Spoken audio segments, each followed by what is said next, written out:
Queen of Plastic. Sa Notre School, walang magarbong facilities. Walang aircon, minsan walang tubig. Pero may isang bagay na sagana sila, pag-asa.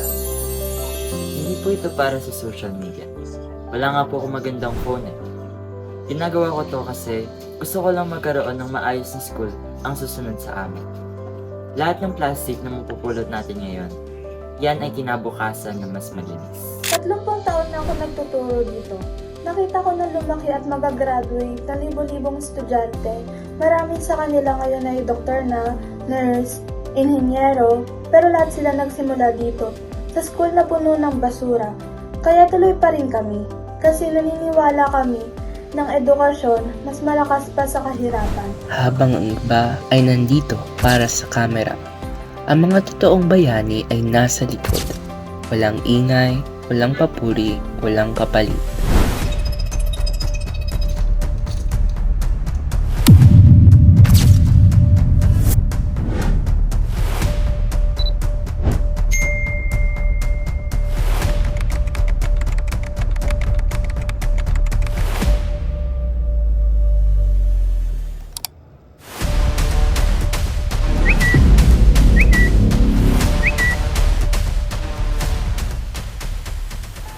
Nakapulot lang ng basura, pang-commercial na agad ang ngiti.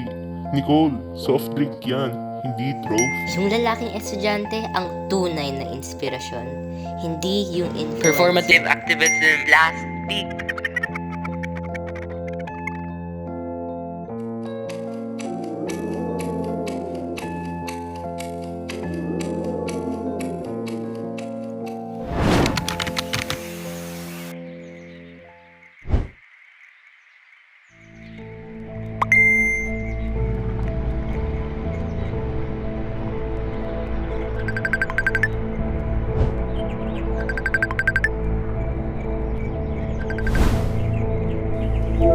Michael, ba't ka tumawag? Kita mo naman, di ba? Trending ako. Queen of Plastic na ang tawag nila sa akin. Oo, nakita ko. Pero tumatawag ako hindi para makibash. Tumatawag ako kasi alam kong masakit yan. Okay? Michael, deserve ko to. Tama sila. Yung pinost ko last week, nag-post lang ako para sa brand deal. Pagka-click ng shutter, umalis ako agad. Hindi ko man lang tinapos yung pagpulot ko. I feel so fake. Alam mo Nicole, ang problema ng social media, naging currency na ang likes. Nakakalimutan na yung gawa. Pero hindi naman ibig sabihin ng masama kang tao. Nawala ka lang sa kalsada. Wala na akong babalikan, Michael. Cancelled na ako.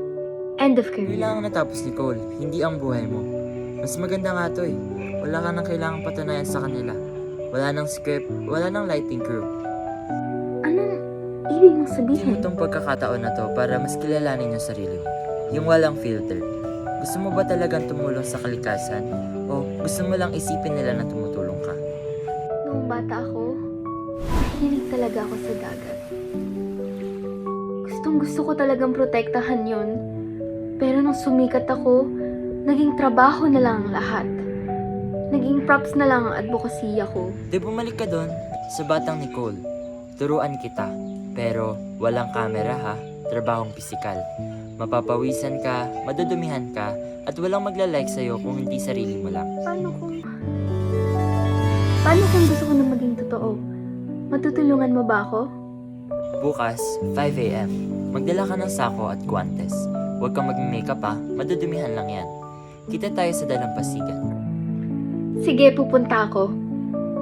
Salamat, Michael. Sa hindi pag-alis, nung lahat sila, tinalikuran ako. Siyempre, tatandaan mo, ang pagbabago hindi nagsisimula sa post button.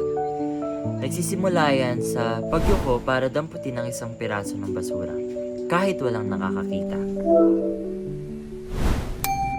Mga ka-ego, kailangan ko maging tapat. Ilang taon ko kayong dinaya.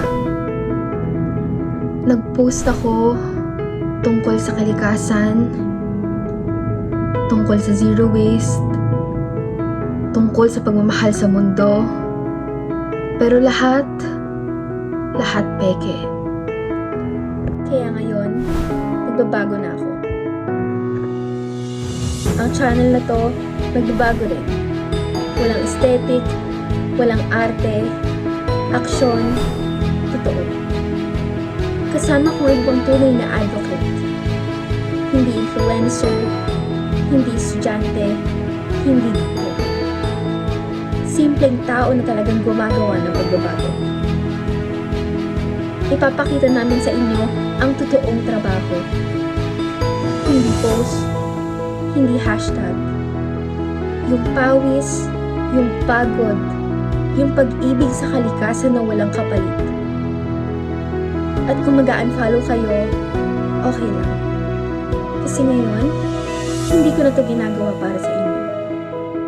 Ginagawa ko to para sa kinabukasan. Para sa mga batang tulad ni Michael. Para sa mga taong walang boses. At para sa mundo na matagal ko nang sinasabing mahal ko, pero ngayon ko lang talaga mahal. Salamat sa lahat. At sorry. Pero ngayon, simulan na natin ulit.